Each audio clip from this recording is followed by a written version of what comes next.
25 años, o por lo menos hasta el advenimiento de la resonancia magnética nuclear, se asumía que las lesiones de la motilidad, o sea, del movimiento ocular, solamente eran trascendentes cuando lesionaban de puente para arriba, y en particular protuberancia y mesencéfalo. ¿Por qué protuberancia? Porque en la protuberancia está ubicado el centro nuclear de la mirada lateral. Eso significa que cuando hay una lesión de este centro de la mirada lateral en el puente, evita que la persona pueda dirigir hacia un lado o hacia el otro sus globos oculares. En cambio, cuando las lesiones eran en el mesencéfalo está el centro nuclear, pero para la mirada hacia arriba y para la mirada hacia abajo.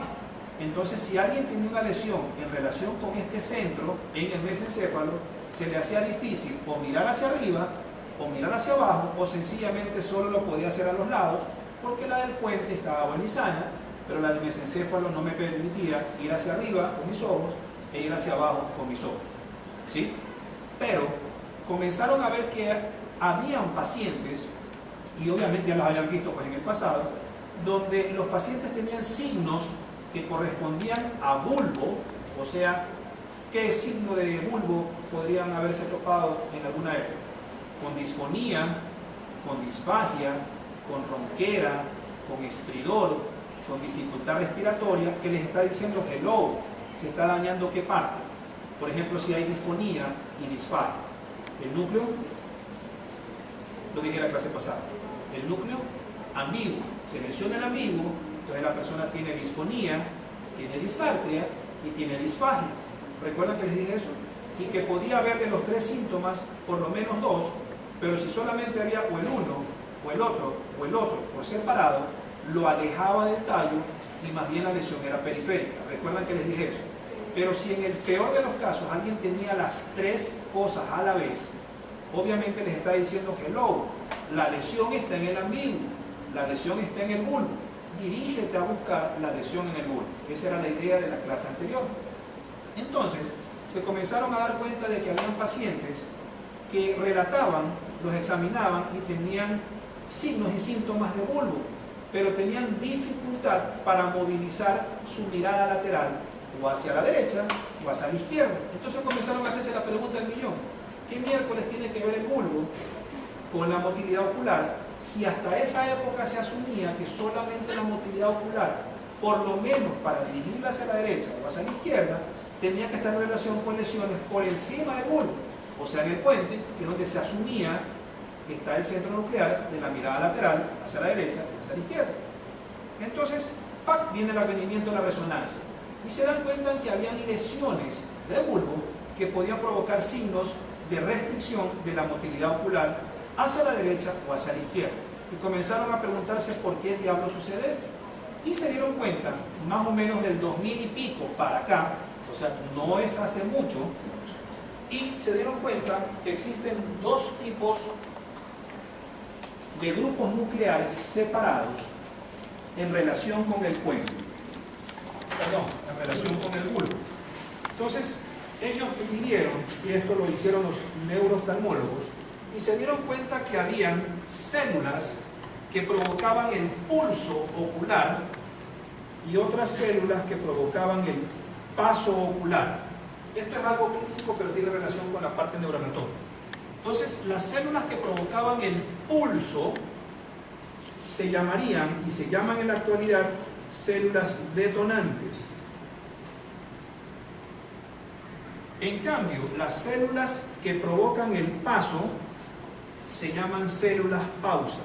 Así se llama en oftalmología, al que le interesa hacer oftalmología en el futuro. Estas células detonantes que provocaban el momento del pulso eran las que originalmente inician el movimiento. O sea, alguien me llama sobre mi labio derecho y yo lo que hago es giro los ojos hacia la derecha, de tal manera que abeduzco, o sea, saco hacia afuera, vale la redundancia, el globo ocular derecho, pero meto hacia adentro o aduzco el globo ocular izquierdo. En el momento en que hago eso, en milésimas de segundo estoy iniciando el movimiento del lateroversión ocular ¿hacia dónde? Hacia la derecha. Y en esa milésima de segundo se activan las células detonantes. Y estas células detonantes están ubicados en algo que vamos a llamar a partir de ahorita, y que ya lo vamos a ver en Puente después de un rato, como formación reticular paramediana pontina. ¿Sí? Entonces se excita la formación reticular paramediana pontina gracias a la excitación de las células detonantes y inicio el movimiento de lateroversión hacia la derecha o de lateroversión hacia la izquierda. ¿Sí? Pero resulta que en el movimiento el globo ocular se enfrenta ¿con quién? Básicamente con todos los elementos que le restringen el movimiento en sí mismo. No sé si me hago entender. El globo ocular, si estuviera solo, bailando, por decirlo así, en la órbita, se moviera solo. Pero todo lo que está en derredor de él le restringe el movimiento. O sea, le dice, ok, te quieres mover, pero no te voy a dejar mover. ¿Sí?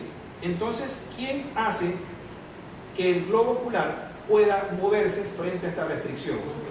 Las células pausa. ¿Sí? Las células pausa se activan una milésima de segundo después de que se activan las que iniciaron el movimiento. Y las de acá le dicen, hey, hello, a los que están en derredor del globo ocular, aguántense y no le restrinjan su paso. Y dejen que se mueva libremente. ¿Sí? ¿Quiénes restringen el paso? Los tendones, los mismos músculos que sirven para moverlo, pero también restringen por lo que representan en derredor del globo ocular, pero básicamente lo que más restringe el movimiento es la grasa peri y retroorbitaria, porque no tiene por qué dejarle avanzar, no tiene por qué hacerlo. Entonces, ¿quién le dice a los tres que les acabo de decir, denle chance a que el globo ocular se mueva? Las células que provocan el paso y que se llaman células pausa. Y estas células pausa están ubicadas en el núcleo prepositus, que es parte de ¿quién? Del hipogloso, no como nervio, sino como núcleo del hipogloso, y en el núcleo vestibular medial. Estas dos áreas deciden la no restricción del movimiento del globo ocular y obliga a que el globo ocular se mantenga excéntricamente hablando y hacia adentro las veces y el tiempo que yo quiera. O sea, alguien me llama del lado izquierdo, yo inicio con la formación reticular paramediana pontina, pero si me quiero clavar ahí 2 días, lo hago. ¿Pero con quién lo hago? Con estos dos de aquí. Claro, no 2 días, estoy siendo exagerado. ¿Sí me voy a entender? ¿Sí? Entonces, de ahí que lesiones en relación con el bulbo y en derredor del núcleo del hipogloso, esta sería la explicación de por qué estas lesiones vulvares restringen en ciertos pacientes la oculomotilidad. ¿Sí? ¿Quieres preguntar? En esta oculomotilidad, ¿qué parte interviene esta oculomotilidad medial? En el cruce entre el 3 y el 6. Eso lo vemos en mesencéfalo. Pero el fascículo longitudinal medial conecta el 3, o sea, el motor ocular común, con el 6 que está abajo. Pero ¿para qué sirve el fascículo longitudinal medial? Rápidamente.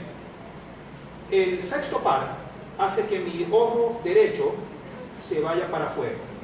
Pero mi fascículo longitudinal medial de mi lado derecho hace que mi globo ocular izquierdo se vaya para adentro. Después vemos eso.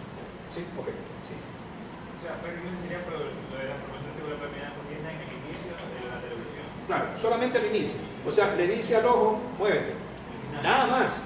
Pero el que hace que el globo ocular pelee contra la resistencia que le producen los 3 que acabé de mencionar y lo mantenga el ojo ocupado en ese movimiento y lo mantenga perenne por sécula seculorum, son los dos de acá. ¿Sí? Este lo inicia y el de acá lo mantiene. Esa es la idea. ¿Sí? Okay. Ya, terminemos con esto.